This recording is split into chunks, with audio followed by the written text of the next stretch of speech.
Calvary greetings to you, all our viewers. Ìkíni látòrí Calvary sí ẹ̀yin tí ẹ̀ ń wò wá. Welcome to your favorite program, You Shall Know the Truth. A kí yín káàbọ̀ sábẹ́ ètò yín, ẹ̀yin yóò mọ òtítọ́.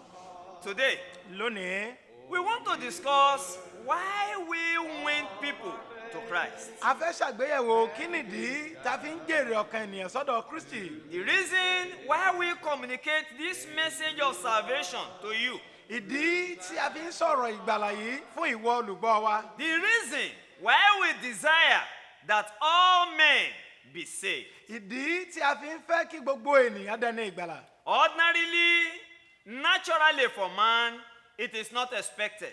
Fún ènìyàn gbogbo lọ́nà tó rọrùn, ẹnikẹ́ni ò retí irú rẹ̀.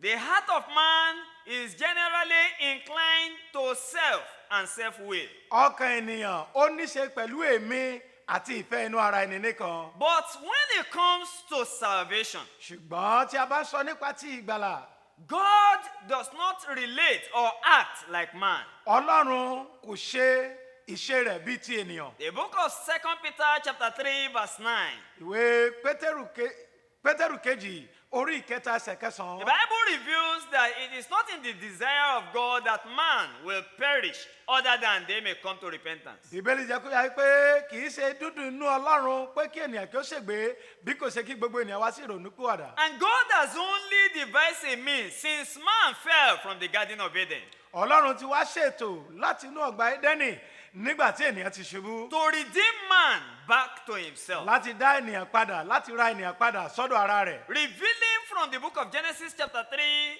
verse 15 how that the seed of the woman is to bruise the head of the seed of Pẹ̀lú the serpent. àfihàn láti inú ìwé Genesis orí ìkẹta ẹsẹ̀ kẹẹ̀ẹ́dógún níbi tí a sọ pé irú ọmọbìnrin náà yóò fọ́ èṣù lórí. And Christ, having fulfilled all this at the appointed time, Níwọ̀n ìgbà tí Kristi ti mú èyí iṣẹ́ ní àkókò tó yẹ. he charged men to carry out this responsibility even after he has left this Ó world. wá pa aláṣẹ fún gbogbo ènìyàn láti gbé iṣẹ́ náà ṣe lẹ́yìn ìgbà tó kúrò nínú ayé And that is the pẹ̀lú. reason why we strive to win men and people to Christ. Ìdí sì nìyí tí a fi ń dù ú láti jèrè ọkàn ènìyàn sí ọ̀dọ̀ Kristi olùgbàlà. Why do we do this? Kí nìdí fún èyí? It is because Christ commanded it.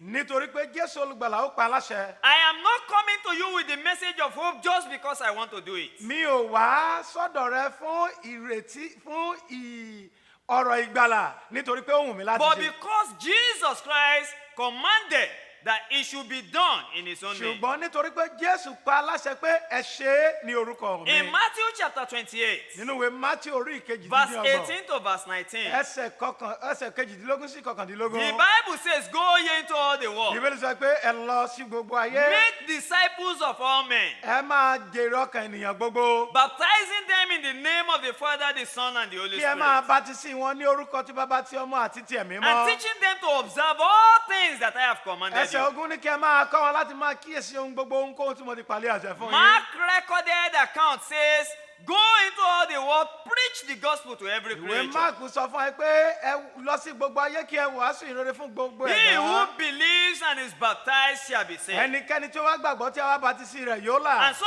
if I call on you to come unto Jesus, it is because he commanded it. Ó túmọ̀ sí pé tí n bá pè ọ́ pé wá sọ́dọ̀ Jésù nítorí pé Jésù pa aláṣẹ ni. Why do we win people to Christ? Kí ni ìdí tá a fi ń pe ènìyàn sọ́dọ̀ It is Kristi? because Satan seeks to destroy men. Nítorí pé Sátánì fẹ́ pa ẹ̀dá ènìyàn He run. seeks to blind the mind of men. Ó sì ṣetán láti ṣe àyà ọkàn ènìyàn lé. 2 Corinthians chapter 4, Kọ́ríńtì kejì orí ìkẹrin Verse 4. ẹsẹ̀ ìkẹrin. the Bible says, "Whose mind the God of this age has blinded, Bíbélì sọ wípé ọkàn àwọn ènìyàn tí Ọlọ́run ayé yìí ti fọ́ lójú. who do not believe the light of the gospel, Àwọn tí wọn kò gba ìhìnrere òtítọ́ the gbọ́. gospel of the glory of Christ, Àní ìhìnrere tó lógo ti Kristi who Jésù. is the image of God. Ẹni tí í ṣe àwòrán They do Ọlọ́run. not allow the light of this gospel to shine on them. Wọn kò jẹ́ kí ìmọ́lẹ̀ ìhìnrere kó mọ́lẹ̀ sí ọkàn wọn. Jesus is the light of the world. Jésù ni ìmọ́lẹ̀ He's ayé. the only one who can save you Òun nìkan ló lè gbà ọ́ là by the message of the gospel. nípa ìròyìn Why ìhìnrere. do we win people to Christ? Kí ni ìdí tá a fi ń jèrè ọkàn ènìyàn sọ́dọ̀ It is Kristi? because hell is real. Nítorí pé ọ̀run àpáàdì dájú. Hebrew chapter 9 verse 27. Hébérù orí ìkẹsàn-án ẹsẹ̀ The Bible kẹtàdínlọ́gbọ̀n. says, for it is appointed unto man once to die. Bíbélì ní a ti fi lélẹ̀ fún ènìyàn gbogbo láti kú And lẹ́ẹ̀kan after ṣoṣo. this, there is going to be judgment. Lẹ́yìn èyí ìdájọ́ tẹ̀lé. Romans chapter 6 verse 23 Ìwé Róòmù orí ìkẹfà ẹsẹ̀ says the kẹtàlélógún. wages of sin is death. Ó ní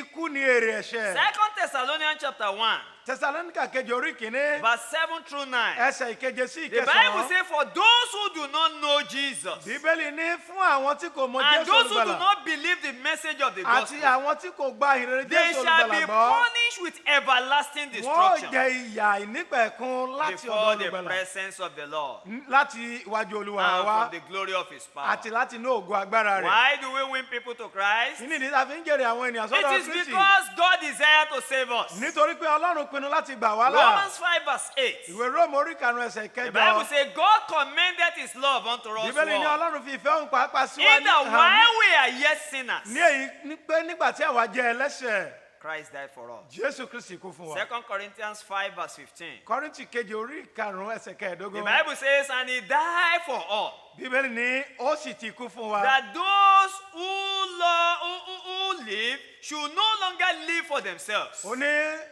tó bẹ́ẹ̀ gẹ́ kí àwọn tó wà láàyè kó má bàa wà láàyè fún ara wọn. but for him who died for them and rose Ṣùgbọ́n kí wọ́n lè again. wà láàyè fún àní òun ẹni tó ti kú tó sì jí dìde. Why do we win people to Christ? Kí ni ìdí tá a fi ń jèrè àwọn ènìyàn sọ́dọ̀ Kristi? It is because the time is short. Nítorí pé àkókò kúkúrú la ní. If Christ is to come today, Tí Kristi bá máa padà bọ̀ lónìí, will you be able to have him say, ǹjẹ́ well done? ìwọ yóò lè rí i kó sọ fún ọ pé káàbọ̀ ọmọ ọ̀dọ̀ rere?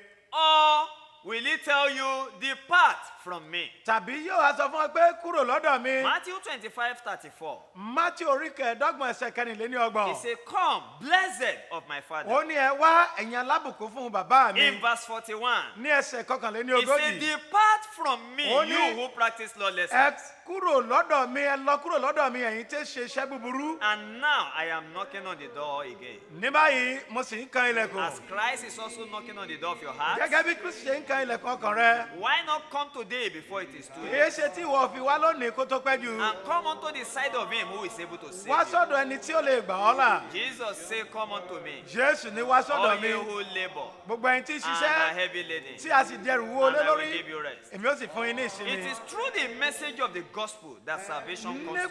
Nípasẹ̀ ìròyìn ìhìnrere nìkan ni ìgbàlá lè tọ̀ Anyone wá. who believes and is baptized shall be saved. Ẹnikẹ́ni tí ó bá gbàgbọ́ tí a bá bátísí rẹ̀ yóò dẹni Why ìgbàlá. not take advantage of this invitation Ó today? ṣe jẹ́ àǹfààní ìpè tá à ń pè ọ́ yìí lónìí. Come unto Jesus Kó sì wá before sọ́dọ̀ it is Kristi too Jésù late. kó tó pẹ́ jù fún ọ. For more on why we win people to Fún Christ, ọ̀pọ̀ sí lórí ìdí tí a fi ń jèrè àwọn ènìyàn sọ́dọ̀ contact the Kristi. Church of Christ nearest to Kàn you. sí ìjọ Kristi tó wà ládùúgbò God rẹ. bless you as you do this. Olúwa yóò bùkún ọ bí ó ṣe ń ṣe èyí. Amen. Àmín. with